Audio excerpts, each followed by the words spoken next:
ഇന്ന് കണി കണ്ടവന് എന്നും കണി കാണിക്കണേന്ന് പ്രാർത്ഥനയുള്ളൂ. കാരണം ഇന്ന് നല്ലൊരു ദിവസമായിരുന്നു, നിറയെ ഫുഡ് കഴിക്കാൻ പറ്റി. അങ്ങനെ രാവിലെ ഫാമിലിയിലൊരു വെഡ്ഡിങ് ഉണ്ടായിരുന്നു, പോയി സദ്യ കഴിച്ചു. അപ്പോഴത്തേക്കും എൻ്റെ ബെസ്റ്റ് ഫ്രണ്ടിൻ്റെ കല്യാണം എനിക്ക് വേറെ പോകാനുണ്ടായിരുന്നു. മട്ടൻ ബിരിയാണി എന്ന് പറയുന്നത് കേട്ടു, വിളിച്ചാടി എൻ്റെ കൂടെ കയറി. ഞാൻ ഡ്രസ്സിൽ കുറച്ച് കൺസേൺ ആയിരുന്നു അങ്ങോട്ട് പോകാൻ വേണ്ടി. അവിടെ എത്തിയപ്പോഴത്തേക്കും ഒടുക്കാത്ത തിരക്കായിരുന്നു. തിരക്ക് കണ്ട് ഞാനൊന്ന് ഞെട്ടി.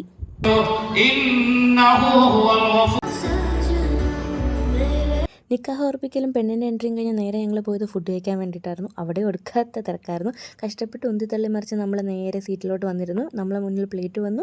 കുറച്ച് കഴിഞ്ഞപ്പോൾ നമ്മൾ കാത്തിരുന്ന മട്ടൻ ബിരിയാണിയും വന്നു. അങ്ങനെ നമ്മൾ മട്ടൻ ബിരിയാണിയൊക്കെ കഴിച്ചിട്ട് നേരെ ഐസ്ക്രീം കുടിക്കാൻ പോയപ്പോൾ അവിടെ നമ്മൾ ശശിയായി ഐസ്ക്രീം തീർന്നു എന്ന് പറഞ്ഞു. പക്ഷേ തളരാൻ മനസ്സിലാത്തതുകൊണ്ട് നമ്മൾ വെയിറ്റ് ചെയ്ത് നിന്ന് പുതിയ ഐസ്ക്രീം പൊട്ടിക്കുന്നവരെ നിന്ന് കാത്തു നിന്ന് കുടിച്ചിട്ടാണ് ഞങ്ങൾ ഇറങ്ങിയത്. പിന്നെ നേരെ ഞങ്ങളുടെ ഫ്രണ്ട് കാറിലായിരുന്നു വന്നത്. ഞങ്ങൾ കാറിൽ കയറി നേരെ ഞങ്ങൾ വീട്ടിലോട്ട് ഇറങ്ങി. മട്ടൻ ബിരിയാണി കഴിച്ചാ ഈ ഉണ്ടാപ്പിയെ കൊണ്ടുപോകാൻ പറ്റാത്തതുകൊണ്ട് ഈ ഉണ്ടാപ്പിയുടെ ബഹളമായിരുന്നു വീട്ടിൽ. അതിൻ്റെ റിസപ്ഷന് പോകാൻ വേണ്ടിയിട്ട് ഇറങ്ങിയതിന് ശേഷം നേരെ റിസപ്ഷൻ ഹാളിൽ എത്തിയപ്പോഴത്തേക്കും ഒരു പൂരപ്പറമ്പിലെത്തിയൊരു ഫീലായിരുന്നു. ഫുൾ ലൈറ്റും കാര്യങ്ങളും. പിന്നെ നമ്മൾ ഫുഡാണല്ലോ ലക്ഷ്യം. അപ്പോൾ ഇതെവിടെ എന്തൊക്കെ സംഭവിച്ചാലും നമുക്ക് മാറ്റർ അല്ലല്ലോ. അങ്ങനെ നേരെ നമ്മൾ ചെറുക്കനും പെണ്ണിനെയൊക്കെ ചുമ്മാ കുറച്ച് നേരം വായി നോക്കിക്കൊണ്ടിരുന്നിട്ട് നേരെ ഫുഡ് കഴിക്കാൻ പോയി. കുറേ എന്തൊക്കെയോ ഉണ്ടായിരുന്നു, പൊറോട്ട, അപ്പം എന്തൊക്കെയോ, ഐസ്ക്രീം കഴിച്ചു. അതിനുശേഷം നമ്മൾ നേരെ വീട്ടിലോട്ട് പോകാൻ തിരിഞ്ഞപ്പോൾ ഈ ചെറുക്കൻ ഭയങ്കര അലമ്പായിരുന്നു. പിന്നെ എല്ലാത്തിനെയും പറക്കി വീട്ടിൽ പോയി.